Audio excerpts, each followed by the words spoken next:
Hi everyone.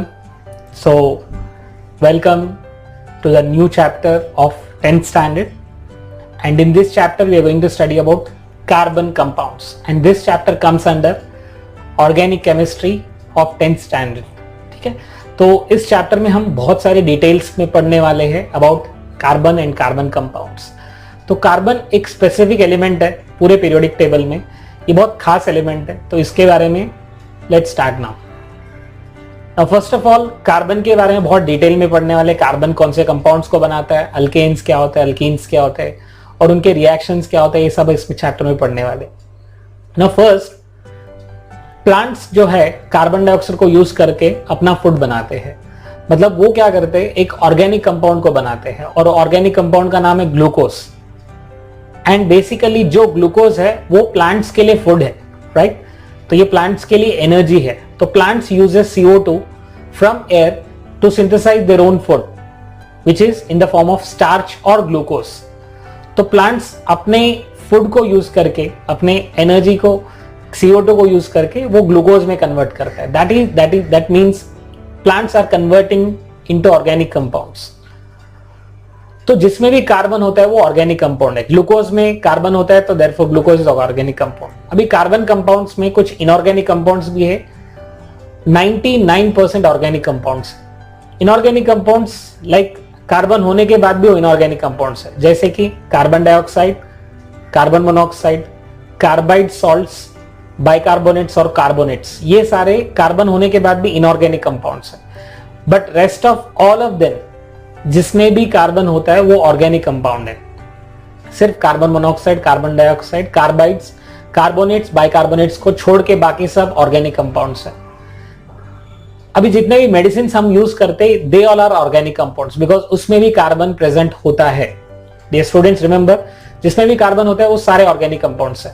Even cotton, synthetic fibres जो भी हम पहनते हैं, नाइलॉन, रेयॉन, कॉटन, ये सारे ऑर्गेनिक कंपाउंड्स हैं. मेडिसिन भी ऑर्गेनिक कंपाउंड्स हैं. इनफैक्ट जो फूड अपन खाते, tomato, potato, everything, even that leafy vegetables, everything is organic compound because it contains carbon. Even human body is an organic compound. Paper that we use, it is made up of cellulose, so it is an organic compound.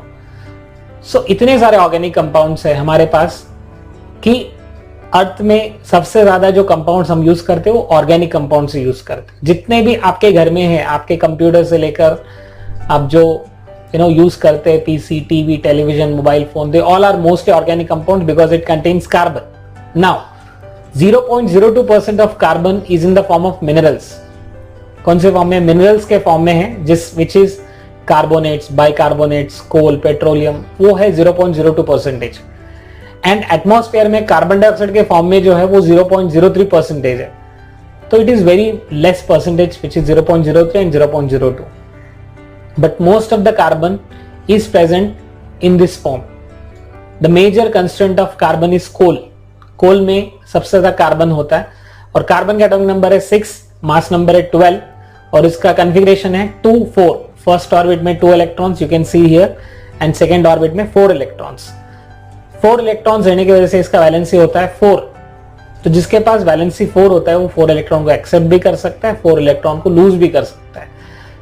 तो carbon का atomic number के हिसाब से 6 है, तो outer most orbit में 4 electrons है. Hence it comes under 14th group and it comes under second period, क्योंकि इसके अंदर 2-4 इलेक्ट्रॉन्स है, इसके लिए वो सेकेंड पीरियड में आता है. Now this is very important concept that you need to remember. तो कार्बन के अंदर 4 इलेक्ट्रॉन्स रहेगा, तो 4 इलेक्ट्रॉन लूज भी कर सकता है, 4 इलेक्ट्रॉन्स गेन भी कर सकता है. बट कार्बन 4 इलेक्ट्रॉन को लूज भी नहीं करेगा, गेन भी नहीं करेगा. लेट्स सी क्यों गेन नहीं करता है. बिकॉज अगर कार्बन को अपना 4 इलेक्ट्रॉन्स को लूज करना है या गेन करना है, सबसे पहले हम बात करते लूज करने की, गेन करने की बात करते. तो अगर कार्बन 4 इलेक्ट्रॉन्स को गेन करेगा तो उसके पास 8 इलेक्ट्रॉन्स होगा. 8 इलेक्ट्रॉन्स होगा आउटर मोस्ट ऑर्बिट में. मतलब टोटल इन ऑल उसके खुद के 6 इलेक्ट्रॉन्स प्लस 4 इलेक्ट्रॉन्स हो गए 10 इलेक्ट्रॉन्स. तो उसके 6 प्रोटॉन्स जो है, these 6 protons cannot hold 10 electrons. Remember my dear students, 6 protons cannot hold 10 electrons. ये आउटर मोस्ट ऑर्बिट में ऑलरेडी 4 इलेक्ट्रॉन्स है और 4 इलेक्ट्रॉन्स आएगा तो 8 हो जाएगा.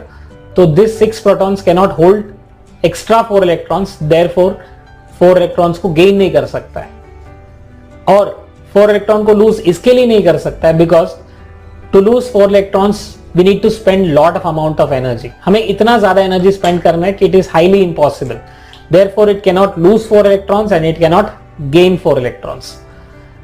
एंड मोस्ट इंपॉर्टेंट, जो केमिकल बॉन्ड बनाएगा वो कोवेलेंट बॉन्ड बनाता है, because covalent bond is always form by sharing of 2 electrons. जब 2 इलेक्ट्रॉन्स शेयर करते हैं तो वो कोवेलेंट बॉन्ड बन सकता है, right.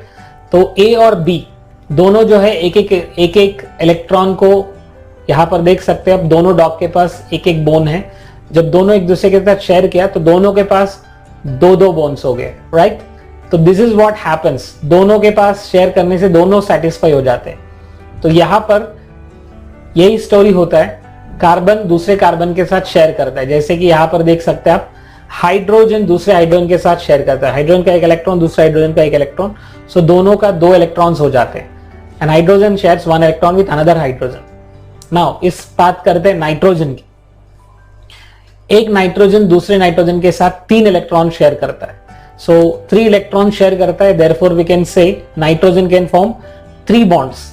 We can say this triple bond जो फॉर्म हो रहा है ये 3 बॉन्ड बनाता है। नेक्स्ट ऑक्सीजन, ये जो ऑक्सीजन जो है वो 2 बॉन्ड बना सकता है, because oxygen has 2 electrons in the outermost orbit, 2 free electrons, 2 electrons कम है उसके पास, सो वो 2 इलेक्ट्रॉन्स के साथ 2 इलेक्ट्रॉन्स के लिए 2 बॉन्ड्स बनाता है। Nitrogen 3 bonds, hydrogen 1 bond, oxygen 2 bonds, fluorine only 1 bond, because fluorine के पास 2-7, तो दोनों को एक इलेक्ट्रॉन चाहिए तो एक इलेक्ट्रॉन शेयर करेगा। Whereas chlorine also 1 bond because it will share only 1 electron. Bromine also 1 bond because it will share only 1 electron. Iodine also shares 1 electron and forms 1 bond. So this is how even in fact phosphorus जो है P4 stage में रहेगा, और phosphorus जो P4 stage में है ये एक दूसरे के साथ शेयर करते हुए वो P4 बॉन्ड बनाता है। P4 means phosphorus, 4 phosphorus together comes and forms P4. Sulphur S8 के स्टेज में आ जाता है, मतलब सल्फर जो है 8 सल्फर्स एक साथ आता है और ऐसे क्राउन रिंग शेप बनता है, बिकॉज हर सल्फर दूसरे सल्फर के साथ ऐसे 8 सल्फर आते हैं और हर सल्फर 2-2 बॉन्ड बनाते हैं एंड 2 बॉन्ड बना के फिर वो S8 शेप में बनते हैं। तो आप इसको और इजीली समझ सकते हैं, हाइड्रोजन 2 हाइड्रोजन आइटम्स है इधर, दोनों के पास एक इलेक्ट्रॉन फ्री है और दोनों हाइड्रोजन ने शेयर किया और एक हाइड्रोजन दूसरे हाइड्रोजन के साथ बॉन्ड बनाया। So this is what a chemical bond is formed. A chemical bond is formed by sharing a one pair of electrons between 2 atoms. 2 atom के बीच में एक इलेक्ट्रॉन पेयर शेयर होगा और एक सिंगल कोवेलेंट बॉन्ड बनाएगा। और यहां पर हम बात करते हैं क्लोरीन मॉलिक्यूल की। जब 2 क्लोरीन एटम साथ में आते हैं तो दोनों क्लोरीन्स एक ही इलेक्ट्रॉन को शेयर करके एक बॉन्ड बनाते हैं। So a chemical bond is formed by sharing one pair of electron is called as single covalent bond. अब बात करते हैं formation of oxygen molecule. Oxygen के अंदर 2 फ्री इलेक्ट्रॉन्स है, तो दोनों इलेक्ट्रॉन्स को शेयर करते और दोनों फ्री इलेक्ट्रॉन्स के साथ वो बॉन्ड बनाता है and this is how oxygen can form double bond. O2 जो है डबल बॉन्ड बनाता है, क्योंकि ऑक्सीजन के पास 2 इलेक्ट्रॉन्स की जरूरत है तो 2-2 इलेक्ट्रॉन्स के लिए वो डबल बॉन्ड बनाता है। सो इसमें chemical bond is shared by 2 pairs of electrons will form double bond. अगर वो 3 electrons pair को शेयर कर रहे हैं तो it forms triple bond. So nitrogen can share 3 electron pairs to form triple bond. Remember this my dear students, ये बहुत simple concept है। नाइट्रोजन को 3 इलेक्ट्रॉन चाहिए तो 3 इलेक्ट्रॉन को शेयर करेगा, ऑक्सीजन को 2 इलेक्ट्रॉन चाहिए 2 शेयर करेगा, हेलोजन्स को या हाइड्रोजन को 1 इलेक्ट्रॉन चाहिए तो 1 शेयर करेगा। तो जितना इलेक्ट्रॉन चाहिए उतना शेयर करेगा, ठीक है। और वो अपने आप को ऑक्टेट कंप्लीट करेगा। जब भी शेयरिंग होता है तो आप देख सकते हैं उसका ऑक्टेट कंप्लीट होता है, 6 + 2 8। तो इस तरह से वो अपना ऑक्टेट को कंप्लीट करता है। ना फॉर्मेशन ऑफ वाटर मॉलिक्यूल, जब वाटर मॉलिक्यूल बनता है तो वाटर मॉलिक्यूल में you can see an example, here we have water molecule जिसका एटॉमिक नंबर, ऑक्सीजन का एटॉमिक नंबर है 6 और हाइड्रोजन का एटॉमिक नंबर है 1। ऑक्सीजन के अंदर 6 इलेक्ट्रॉन्स है आउटर मोस्ट ऑर्बिट में और हाइड्रोजन के अंदर 1 इलेक्ट्रॉन। तो ऑक्सीजन क्या करता है, लेट अस सी नाउ। सी ऑक्सीजन के पास दो इलेक्ट्रॉन से शेयर करने के लिए, तो ऑक्सीजन क्या करता है, एक इलेक्ट्रॉन हाइड्रोजन के साथ, दूसरा इलेक्ट्रॉन दूसरा हाइड्रोजन के साथ। इस तरह से ऑक्सीजन जो है दो हाइड्रोजन के साथ शेयर करके दोनों हाइड्रोजन के साथ एक एक बॉन्ड बनाता है।